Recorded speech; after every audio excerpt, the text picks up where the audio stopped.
Bonjour, bienvenue au Message Lumière. Nous sommes toujours très heureux de vous retrouver. Aujourd'hui, c'est le 7e dimanche de la Parole de Dieu institué par le pape François en 2019. Et on voit dans l'Évangile de Saint Matthieu que Jésus commence sa prédication avec une phrase très simple. Convertissez-vous, car le royaume des cieux est tout proche. On aimerait revenir aujourd'hui sur le mot « proche ». Le pape François disait « Le Seigneur te donne sa parole pour que tu l'accueilles comme la lettre d'amour qu'il a rédigée pour toi, pour te faire sentir qu'il est proche de toi. » Il ajoute « C'est l'invitation de Jésus. Dieu s'est fait proche de toi. Donc, prends conscience de sa présence et fais place à sa parole. » Oui, proche. Alors, proche, pour moi, c'est beaucoup de choses.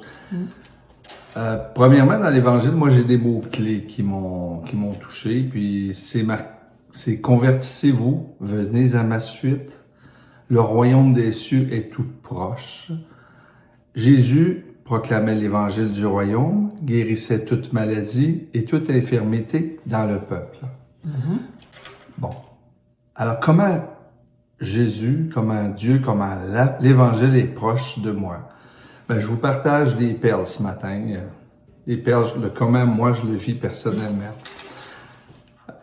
Pour ma part, je commence ma journée avec la parole de Dieu, en lisant la lecture du jour, les lectures du jour, les textes, les commentaires, et dans la richesse des messages, à approfondir ceux-ci à la lumière de ma journée.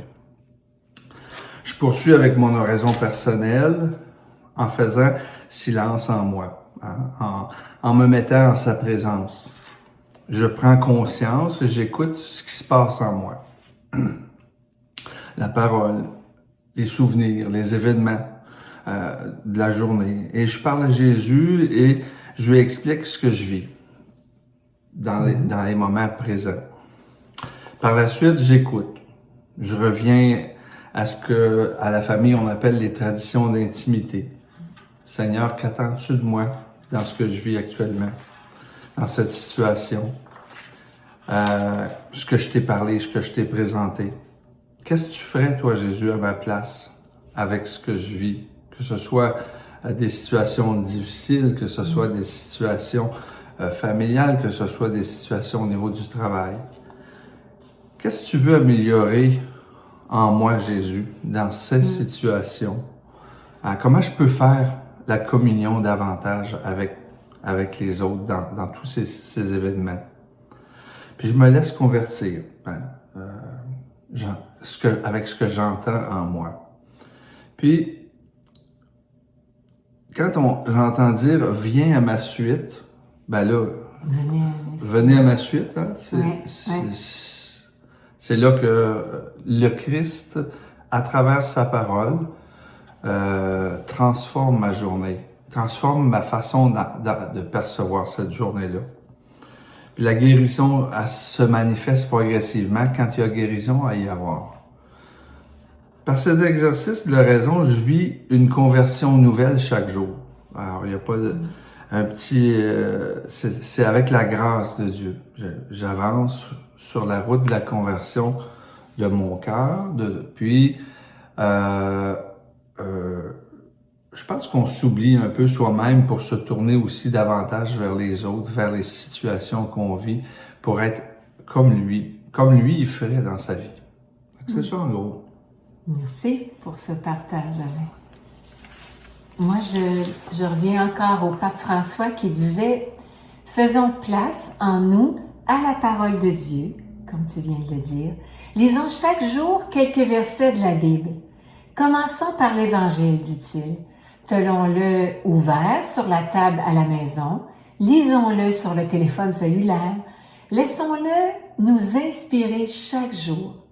Nous découvrirons que Dieu est proche. En ce début d'année, pourquoi ne pas prendre la résolution de lire la Bible à chaque jour? On le fait un peu à chaque jour, tous les matins, nous. En fait, Nathalie et moi, on lit chaque chapitre, quelques chapitres, des versets de la Bible, selon le temps où on est.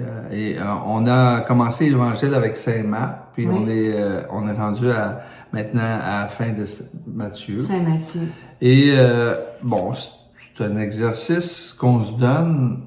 C'est drôle, on le fait souvent en prenant notre petit déjeuner là, le matin, on se partage la journée. Mais ou à la fin de notre prière. Ou à la fin de notre prière, on prend un petit bout de parole, puis on laisse monter ça. Ça dépasse la parole du jour, ça va plus loin, ça fait que ça nous aide à rentrer davantage en profondeur sur... parce que dans le fond, le Christ, il nous donne, pour être proche, là, il y a plusieurs façons, hein. Il y a l'Eucharistie, il y a les sacrements, puis il y a la parole. Puis la parole, ben, on la vit comme ça. Voilà. Un chapitre ou quelques versets, selon le temps qu'on a. Hein. On se donne pas d'objectif fixe. Puis avant aussi, on lisait la Bible dans une Bible là, où parfois il y avait des traductions qui nous laissaient perplexes. Un ami prêtre est venu souper en novembre, hein, puis en voyant notre Bible sur l'îlot dans la cuisine, ben ça l'a ouvert une discussion. Puis il nous a alors recommandé, je vous la montre, la Bible, traduction liturgique avec note explicative. Ce sont les mêmes textes qui sont lus à l'Église.